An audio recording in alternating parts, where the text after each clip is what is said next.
Our view would just be that things are slowing down. As some of your previous segments had pointed to, global trade volumes are slowing down, macro activity is slowing. So yes, the U.S. consumer is doing quite well and domestic demand is currently fine, but we're still seeing a lot of softness in manufacturing and business spending. And our view is just that the Fed will end up cutting more to get the outlook that it wants, the continued expansion that it wants. So we just think they need to do a little more to continue the expansion.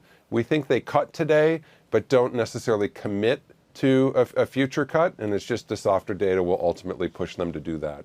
We asked our previous guest if he was concerned about what had happened with the Fed's intervention in the repo market and them having to inject the cash yesterday, doing more again today.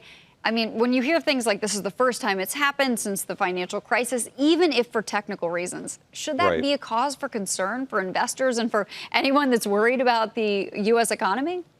I wouldn't say from a monetary policy point of view. I would separate the rate decision and the setting of policy from the kind of the day-to-day management of interest rates. To me, it's just a signal that excess reserves are too low. The balance sheet, surprisingly enough, probably needs to be a little bit bigger. So I just think they need to get along the process and allow the balance sheet to grow in line with growth in currency and circulation. It's not a QE story, but we do get these periods of time when there's demand for reserves. We're in one of those. So I would call it more of a management issue. I'm not overly concerned about it. I think it'll go away in a few days.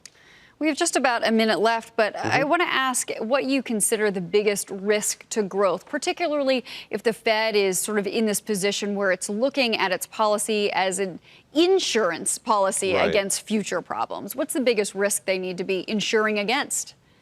Well, I think the biggest risk from my point of view is to say we may just be in the very early stages of this whole transition between trade and between the U.S. and China. That we're programmed to think, oh, we got a shock here, a shock there. It weighs on manufacturing for a couple quarters, and that's it, and we'll move on.